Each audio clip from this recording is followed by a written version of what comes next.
Hi everyone, and welcome back to Liz Sews and my favorite time of the month, the monthly makes video. Today we're going to be looking at everything that I've made in the month of March 2021. My theme for this month was just green, and for the most part I stuck with that with a few small exceptions. So let's dive into everything that I've made. First up, I have a brand new pattern that's coming out by Annie and Myra's, and I was lucky enough to be one of the pattern testers for it, and this is the Vivian bra.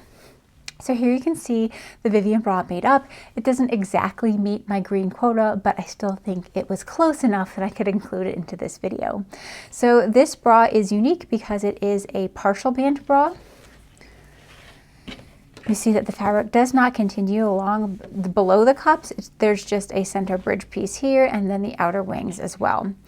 The fabric that I've used for this bra all came from Swimwear in Sweden, the lace and the dotted stretch mesh, as well as this white power net and white findings. So the interior cup is a two-piece vertically seamed cup, very similar to the Annie and Myra's Grace pattern, though it is much, much shorter. But then it also has the external power bar piece lifted on here where the strap attaches to above. So the big difference between this one and the Grace bra is that this one is a partial band and then this one includes the pattern piece for the power bar here. So this is what the bra looks like on the outside and from the inside. So I sewed up the size that the pattern recommended that I make in this one, and for the most part it fit pretty well. I think the only adjustments that I would need to make, and these are all personal preferences, it's nothing against the pattern, it's just something that I would change for myself, is that the wires on this bra are sort of rotated this way towards the center front. This allows her to get more coverage to raise the bridge here while still using a regular wire. However, the way that my anatomy is, when the wires get so high in the center front, they sort of push in on my sternum and it gets a little bit uncomfortable. So for me, I'm going to go in and sort of undo that change where I'm going to rotate the wires back to a balanced position.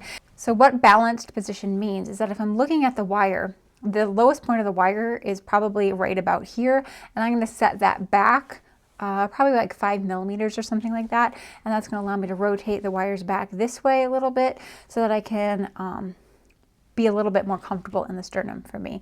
But again, that has to do with my physical anatomy and not necessarily a complaint of the pattern.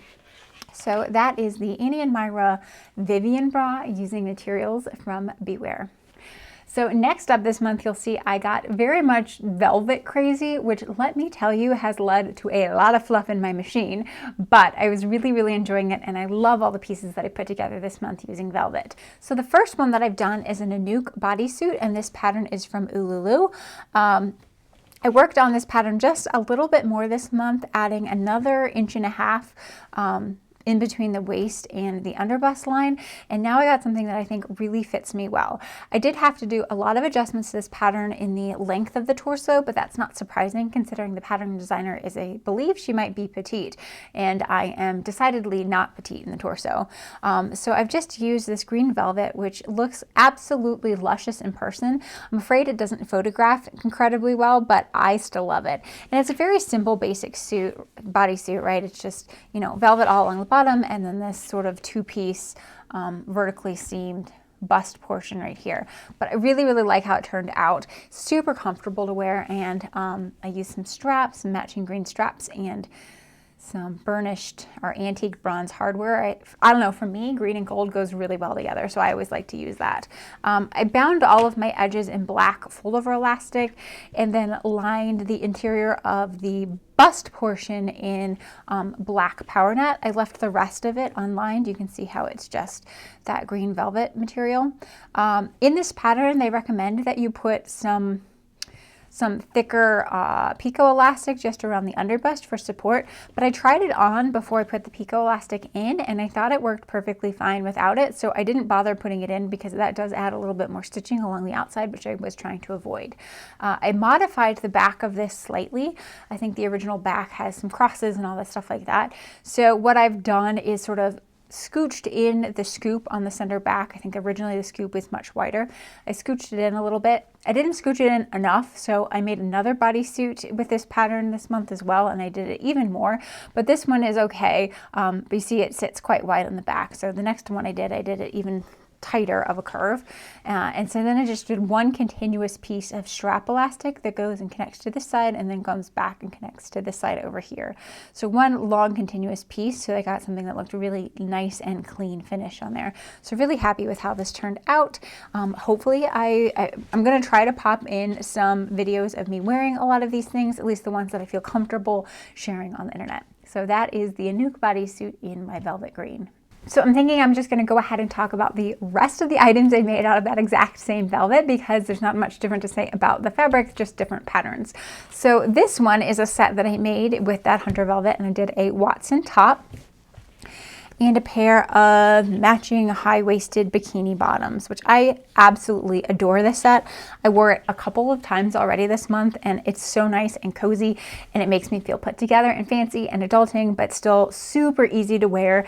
Because the Watson is a wireless pattern, it can be super comfortable, especially in times when you're a little bit sensitive. So for the Watson pattern here, obviously the Watson calls for stretch fabric, so I've kept just the bottom band, and I think the cups, yeah, all the front is unlined, so it's just that stretch velvet. I bound the bottom edge in fold over elastic, as well as the neckline edge as well in fold over elastic. And you can see I've used that same green strapping with this bra. The back band I've lined in power net, black power net, just so that the back band has a little bit more oomph and stability, but the rest of it is unlined. This sort of section here gets a little bit messy looking, and I guess like if you wanted to clean it up, you could put some underwire chain link in there just to cover up your seam allowances, or you could line the frame of this as well and just do the stitch and flip method to sort of cover up these seams. But for me, on such an easy breezy bra, I didn't bother covering anything up, and it's just nice and easy and fun to wear. I will say working with velvet is a little bit challenging, particularly this one. I found this type of velvet more challenging than the crushed velvet because the nap was constantly sort of like pushing my elastics out of the way where I wanted them to be. So that was a challenge in and of itself. So I didn't do many fancy bells and whistles on this, just doing a simple basic Watson bra. And then for the bottom, this is just my self-drafted bottoms. And I've done, I think this might actually be my swimsuit bottom pattern that I self-drafted, because I don't have a gusset piece in here. I just have one seam and on the back of the gusset, but the front is done. The front and the gusset is one continuous piece of velvet. I wanted to minimize the amount of seams that I was putting in there. So I love these a lot. Again, high-waisted, perfect for me. I like high-waisted, high-legged. This is my go-to sort of look when it comes for bottoms. And again, they're just plain and simple, but because it is that velvet, I think it feels really special and fun, and I love to wear this. I'm going to be wearing these a lot in the fall and winter months. And then of course the last item that I made this month using this lovely hunter green velvet was my first video in the installment of my Disney Bounding in the Bedroom series. So in this series I'll be taking Disney characters, mostly princesses, and making lingerie pieces inspired by them. And this month I worked on Merida. So for my Merida bodysuit, I have 3 videos up on my channel already talking about this more in depth, so I'll link them in the iCards above. But I just thought I would stick it in here because it is something that I made this month. This is a self-drafted pattern with these nice big bell sleeves. I worked really hard on getting this trim set in there. It is a non-stretch trim, which added a lot of complexity to this pattern. But the rest of the bodysuit is just, you know, basic velvet. I got some snaps put in the bottom, and then I did a lace-up center section here. So if you're interested in learning more about the Merida bodysuit, definitely check out my Disney Bounding in the Bedroom series so that you can see all of the steps in the process of how this was made. So next up on the velvet train is the olive velvet that I had pulled out from making in the month of March. So I did make a couple items out of this olive velvet as well. I did have a single yard of this, and so I was able to get a bra, well, 2 bras because I made a bra previously, 2 bras, panties, and a bodysuit out of a single yard of velvet, which is amazing because I do have a lot more velvets in my stash and I'd like to make a lot more things with them. So this is another Anouk bodysuit from Lulu, so just like the hunter green version I did earlier. For this one, I've bound everything in fold over elastic that I dyed, and this dye is Dharma Acid in the color Avocado, I believe. Avocado worked really well. So for this one, I did almost everything the same as I did with the last one in terms of like lengthening the torso just a little bit more. You can see here on this one, the scoop in the back is much smaller, and this actually sits really perfect on me. So like once it's worn, it sits the perfect distance apart, and I don't have to worry about things falling off or cutting into my shoulders. I really like how the avocado elastic paired with this velvet. I think it looks perfect and really, really interesting. So when I was dyeing the elastics, the dye wasn't exhausting, so I went ahead and threw in the power net in as well, just so it could sop up the last bits. And you can really see that this dye breaks significantly. So the elastics, which were in for the full amount of time, take on this really gorgeous yellowy green tone.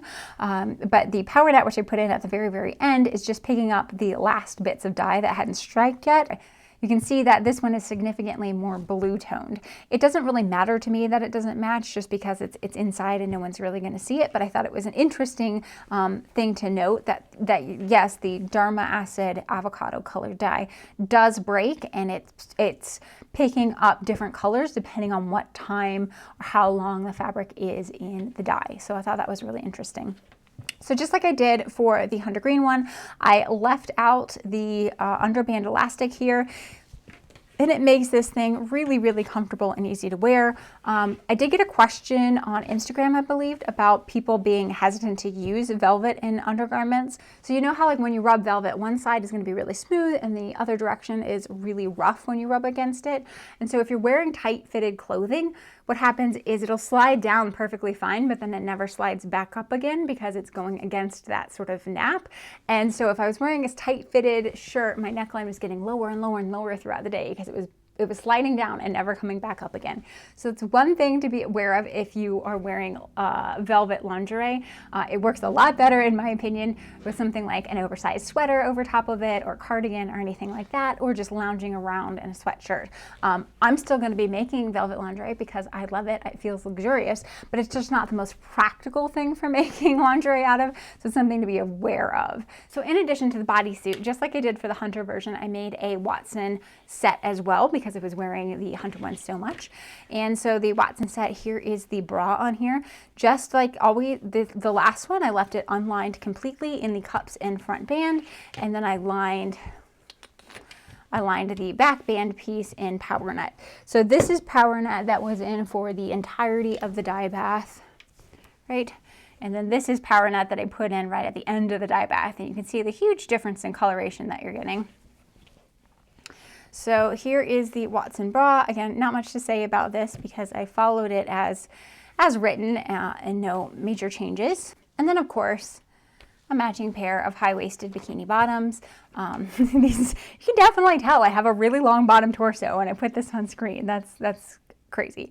So just like I did for the other ones, I did a single piece of velvet that runs the front and the gusset, and then a second piece for the back. So there's really just two pieces of velvet cut out for this. Because it doesn't have a separate gusset seam, I did have to cut one out of cotton, and I attached it with a stitch and flip method along that back seam where the two are connecting. But then on the front here, it's completely left open. You can see I can put my hand in there. So I just finished the edge with an overlocker so that I didn't have any unraveling. But there's no seams on the front here to sort of encase the front edge of the gusset in, so I just left it open like that. It's not the most professional finish, but there's no other way that I can think of finishing it when you don't have a seam to enclose everything in. So that is my olive Watson set, which I, again, really, really adore, and I've been wearing all of the time. Next up, I have one of these laces that's been sitting in my stash for almost a year now, if not longer. I'm really excited that I finally got it made up, and the thing that was stopping me from making it up was really just finding the right sort of dye to use for the elastics. So in this bra, I ended up using Lichen dye from Dharma Trading Company. It's not an exact match, but I think it's really, really close. I actually picked up Lichen several months ago thinking it would match this, but the first time that I had used it, I used ammonium sulfate with it, and it actually completely changed the color of the dye. So what I ended up getting was a very like gray toned bluey green, which obviously didn't work with this. So I found out through some trial and error that if I just used citric acid and I didn't use a leveling agent, I got a much truer color for lichen, and it was finally something that I felt would work with this. And because it was green month, I knew I had to pull it out. So for this bra, I've used the Marlboro pattern from Orange Lingerie. I'm actually working on doing a fitting video for this pattern, and that fitting video will probably come up in April, so keep an eye out for it. I modified the front of it slightly so that I could keep the scalloped edge of the lace along the bottom, and then I just used some nude power net on the back of the bra because I didn't think to dye anything up when I was making it. So really happy how this turned out, and I'm very excited that I finally got to use this lace because it's one that's been sitting in my stash for a really long time, and I adore it, and I just could never get around to making anything with it. On the inside, you can see what that lichen elastic looks like, and I think it looks really pretty and gorgeous. Of course, it fulfills all of my green fantasies. So very happy with this bra. I bought this lace on AliExpress, and I think I have another yard of it left over. So I will probably make bottoms for this sometime in the future. Maybe I just need to dedicate a month to making bottoms because bottoms are not my favorite, and so I never get around to making them. So maybe sometime this month will be bottom month, and I'll just make all the bottoms for bras that I have already constructed.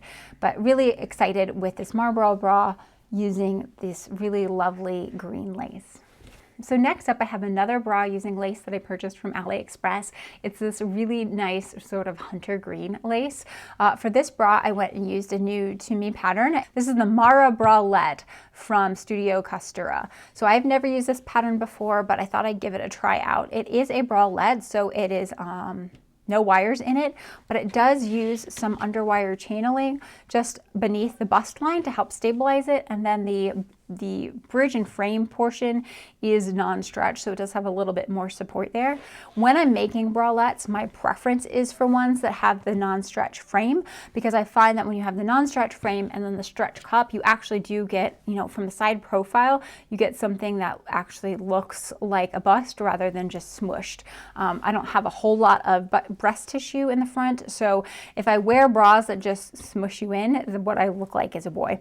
So my preference is to have a stable bottom and then a stretchy cup if I'm doing a bralette, which, you know, if you've been watching my channel, I don't do a whole lot of bralettes. So for this one, again, I had to dye my own findings because green findings are not sold very often from companies. That's one color that you just don't see, and it's really a shame. So for this one, I've dyed all my findings with the Jacquard acid dye in the color Spruce, and that gave me a really nice sort of like dark bluey green that I thought paired well with this lace. So pretty happy with this bra. You know, bralettes just aren't my favorite, so I don't know how often I'll be using this pattern again, but it's always nice to sort of branch out and try different patterns, even if they don't always work for you. Next up, I thought we'd look at some swimsuits. So I have two swimsuits that I made this month. Both of them are patterns from the Bikini Design Club, and I was just really excited because I had a lot of green swimwear fabric. So the first suit that I sewed up was Myth, and this one I really loved the line art, so I was really excited to get into it. I did have to make my standard alterations of just sort of lengthening the torso, and I'm gonna have to do that with all of the Bikini Design Club patterns, which is fine. I just don't think that I'm ever gonna be able to find a company that specializes in long torso patterns. So for this one, unfortunately, it's a little bit too small for me, so I am gonna have to go ahead and donate it. But I really like how it turned out. So the front is just a single piece with a dart in here. I have added some foam cups in to the lining of the bra to give me a little bit more support, and on the back is really where the swimsuit shines. It's such a beautiful design. So it has this really deep low V in the back with a little bit of scrunch butt right there, and it just gives such an attractive and sexy back. I love it so much, but like I said, this one's a little bit too small, so I am gonna have to donate it, and then I'll go back and maybe print out 1 or 2 sizes bigger for my next one so that I can get one of these swimsuits, because I just love the back on this design. And then the second suit that I made is the Mel swimsuit from Bikini Design Club. And this one was done as a way of sort of mimicking a suit that Emerald Erin made last year in her Bra Week challenge that I really, really adored. And I thought this pattern got me there pretty close without having to do a lot of drafting myself. So let's take a look at the Mel swimsuit. So in my March plans video, I had shown this sort of matte Milliskin in this olive colorway, and I asked you guys what you wanted to see made out of it. And the overwhelming response was a swimsuit, so that's what I did. So the Mel was already a one shoulder swimsuit, so all I did is move that shoulder seam. I took away the shoulder seam at the side here and just extended the back strap a little bit longer, and then I cut the front shoulder a little bit shorter to allow me to set this ring into there, and I'm really, really happy with how it turned out. But yeah, I think it looks exactly like the swimsuit that Emerald Erin made, and I was able to cut out a few steps just because I was working with a pattern that was already commercially drafted that was very similar to the inspiration. You can see on the back of the swimsuit, mine looks a little bit different than Emerald Erin's because hers was just a scoop neck back, and then that shoulder strap came down at sort of like a 90-degree angle. I actually think that this finish on the shoulder is a little bit more sophisticated, a little nicer. So I'm kind of excited with that. And I was able to use my cover stitch machine, which I hardly ever use because I never have the right color thread. So that is the swimwear elastic is attached on here with a cover stitch machine, which gives a really, really nice finish. It's the double line of stitching, and then the inside that the cover stitch machine sort of like covers up all of my seam allowance.